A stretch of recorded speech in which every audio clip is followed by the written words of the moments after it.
two-centered arch. I, Anu Mathur, lecturer, Government Women's Polytechnic, Sanganer. Today in this lecture, we'll continue on to explain about the two-centered arch. Earlier we have studied the one-centered arch, and now we are going to study and learn about the two-centered arch. Two-centered arch. Such arches have two centers, as the nomenclature or the name suggests. The centers usually lie on the springing line, but within the span, on the springing points, and outside the span. So again, here we have the three options where the center can lie. First of all, we have two centers, and these two centers for once can lie within the span, on the springing point, and outside the span. So here also we can get three types of two-centered arches.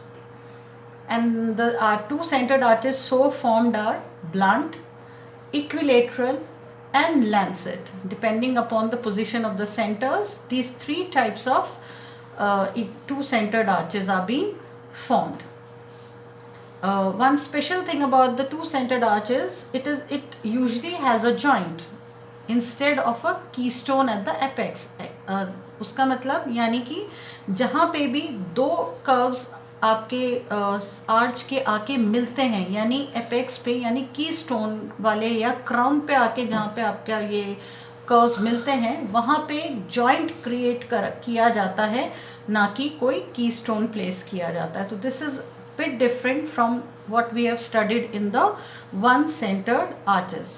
And all these arches or the two-centered arches are also known as the pointed arches, because a point or a joint is being created, is being formed at the apex. Now let's see how these centers leads to the various forms so mentioned, like blunt, equilateral, and lancet.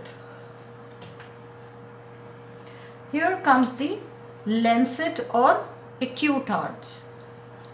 Now, as the figure shows you, it is quite evident that the centers marked as C1 and C2 lies outside the span. Span is in between where the springing line is, like from start till end. This is the span. But here you can see what is happening. The centers are outside, and because of longer radius, the curves so formed from the opposite sides are quite high and pointed at the center. And such type of arches are known as lancet or acute arches. So just to read a bit about the lancet arch. The lancet arch is a variety of pointed arch, as already explained, in which each of the arcs or curves of the arch have a radius longer than the span. So this gives us the variety, another type of pointed arch, which was usually used in churches during the Gothic architecture. Moving on, this is drop or blunt arch.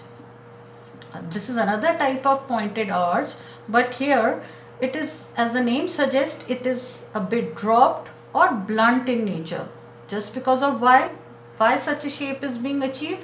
Because here, as you can see in the figure, the two centers are within the span. Here you can see they are within the span. Just because of this, the arcs so meeting at the apex are bit blunt in nature. So here you can see how it is being constructed.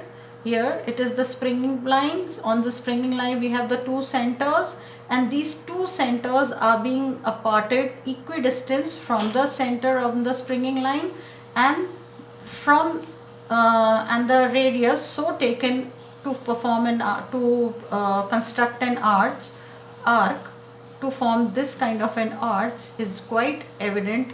And because of the shape, as you can already see here, even such a arc is blunt or drop in nature, and so the name. Moving on, the third type is the equilateral.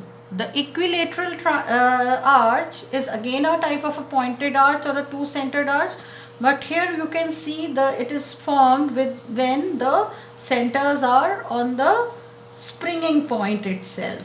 Just because of this, the radius so formed or so taken by these centers to form this arcs on from both the sides is equal to the span. So the arcs forming such kind of an arch leads to the formation of an equilateral triangle. So because of this shape and this formation, such an arch is known as equilateral arch. Here you can see it is a pointed arch described by two circular curves, that is two circular curves intersecting at a peak or apex, each curve having a chord equal to the span, yani the radius is equal to the span because the centers are lying on the springing point itself. So this is the third type of two-centered arch helping us to form such a arch which is known as equilateral. So from construction point of view, it is important to learn where exactly the centers will be situated to construct these type of formations or these type of shapes in various arches. So earlier we have studied about one-centered arch in one of our lecture, and here we have studied the variety or the variations of two-centered arches.